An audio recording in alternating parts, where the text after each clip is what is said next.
بسم الله الرحمن الرحيم.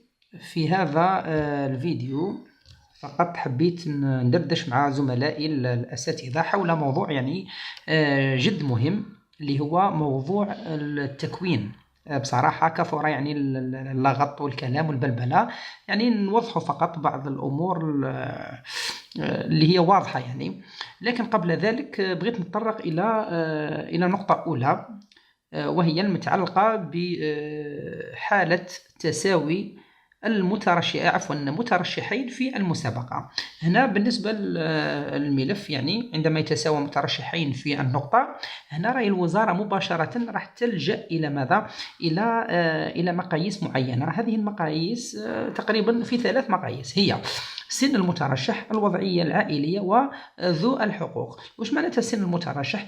رايحين يمدوا الأولوية للأكبر سنا فقط، هو يتقدم على الأقل منه سنا، ومن بعد مباشرة يزيدوا يدخلوا فيها الوضعية العائلة. إذا كانوا أيضا نفس السن رايحين يروحوا إلى الوضعية العائلية. هناك فرق بين مثلا واحد متزوج، إذا كانوا في زوج متزوجين رايحين يروحوا الأولوية مثلا اللي عنده أولاد، لأنه كان واحد متزوج تلقى ما عندوش أولاد، بينما الآخر عنده أولاد، وبالتالي فالأولوية تكون الآخر اللي عنده أولاد. إذا كانوا في زوج عزب رايحين يروحوا، إذا كانوا نفس السن وعزب في نفس الوقت، رايحين يروحوا إلى المتكفل مثلا بالعائلة إلى غير ذلك. كل هذه النقطة، بقتنا نقطة ثالثة اللي هي ذو الحقوق. هنا رايحة إلى الخاصة بأبناء الشهداء، ابن أو ابنة الشهيد أيضا لديهم نقطة إضافية، ناهيك عن تلك المقاييس الأخرى. وبالتالي إذن هذه فقط في عجالة المقاييس التي يلجأ إليها لجان المسابقة وأخذها بعين الاعتبار في حالة تساوي مترشحين في المسابقة فقط. إذن النقطة الثانية هي بعد النجاح.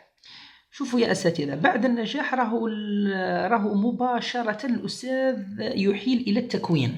والتكوين هنا يا أساتذة راك إما ناجح إما راسب. في حالة الرسوب هنا راك قادر تقصى مباشرة من التوظيف. هاو باش نتفاهموا. إذن بالنسبة للتكوين راهو عنده علاقة بجميع الأطوار الثلاث، في الثانوي، في المتوسط، وحتى في الابتدائي، واللي هما عندهم علاقة أيضا بالشهادة بالماستر، ماستر والماستر زائد ليسانس. أما بالنسبة للأساتذة اللي عندهم ماجستير أو ربما مدرسة عليا، فهم غير معنيين بالتكوين نهائيا. الدكتوراه الله أعلم، لأنه الدكتوراه مش مذكورة في الجريدة الرسمية اللي رسلتها مؤخرا الوزارة. هذا مرام كامل موجودين في الجريدة الرسمية، وقرار وزاري لا نقاش فيه.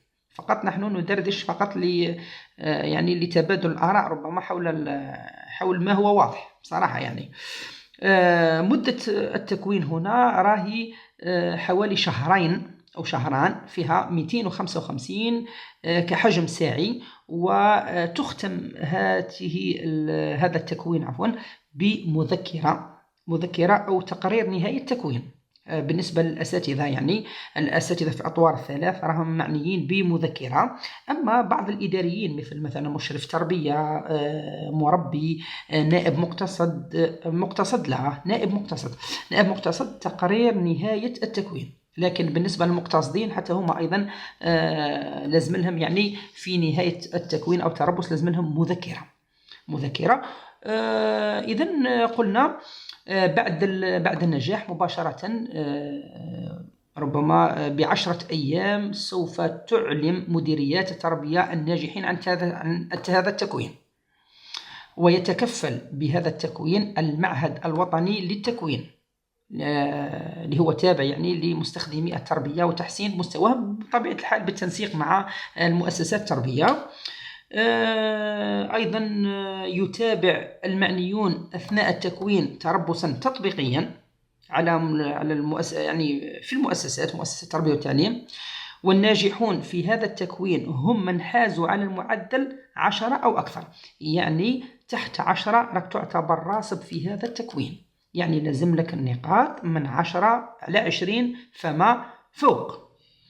وبطبيعة الحال يعني كيفاش راح تكون 10؟ هذه راح تولي مقسمة يعني وفقا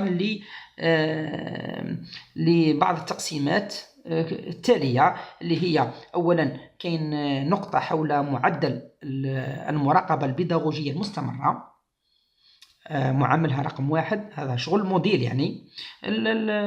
أيضا الموديل الثاني اللي هو تربص تطبيقي، أيضا التربص التطبيقي عنده علامة ومعامله 1. أيضا كاين علامة حول المذكرة النهائية كما قلت، أو تقرير عن نهاية التكوين، والمعامل تاعه أيضا 1. وفي الرسم يعني لمعامل 3 هو الامتحان النهائي، يعني في نهاية هذا التربص راهو فيها امتحان معامله 3، وبالتالي تجمع كل هذه النقاط ويخرجون بمعدل. هذا المعدل لازم يكون من 10 فما فوق. أما الراسبون عندهم واحدة من الحالتين: إما إعادة إجراء دورة التكوين من جديد أو جزء منها، هذه الاقتراح الأول، أم إقصاؤهم نهائيا من ماذا؟ من التوظيف المباشر. إقصاؤهم نهائيا يعني عودوا مسابقة أخرى يعني في هذه الحالة فقط. يعني إذا كان هذا الفيديو فقط مجرد فيديو توضيحي حول نقطتين، يعني ربما إن شاء الله يعني في النهاية ربي ينجح الجميع وينجح لي يستاهل خاصة، وبالتوفيق زملائي الأساتذة.